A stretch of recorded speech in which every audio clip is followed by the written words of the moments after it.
Team ઇન્ડિયાના બે star ખેલાડી એટલે કે રોકો, જે સોશિયલ મીડિયા પર સૌથી વધારે ટ્રેન્ડિંગમાં છે. રોકો એટલે રોહિત શર્મા અને વિરાટ કોહલી, જે બંને એક સાથે નિવૃત્તિ લઈ લીધી છે.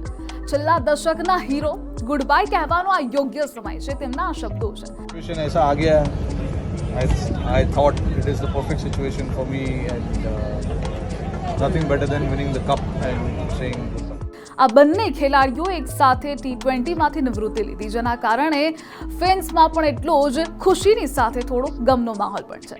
વિરાટ કોહલીએ T20 વર્લ્ડ કપની ફાઇનલમાં 76 રનની ઇનિંગ રમી ભારતની જીતમાં હીરો જેવી ભૂમિકા ભજવી. તો રોહિતે મેચ પછીની પ્રેસ કોન્ફરન્સમાં કહ્યું કે આ મારી છેલ્લી રમત હતી. ગુડ બાય કહેવા માટે આનાથી વધુ સારો સમય ન હોઈ શકે. રોહિત એકમાત્ર એવો ભારતીય ખેલાડી છે જેણે ભારત માટે 2 T20 વર્લ્ડ કપ જીત્યા છે. આ સિવાય રોહિત શર્મા વિશ્વનો એકમાત્ર એવો ક્રિકેટર છે જેણે ખેલાડી તરીકે અને પછી કેપ્ટન તરીકે T20 વર્લ્ડ કપ જીત્યો છે. તો તેમણે જે નિવૃત્તિ જાહેર કરી છે તે બંનેને લઈ, રોકોને લઈ તમારી શું કમેન્ટ છે? કમેન્ટ સેક્શનમાં જણાવો.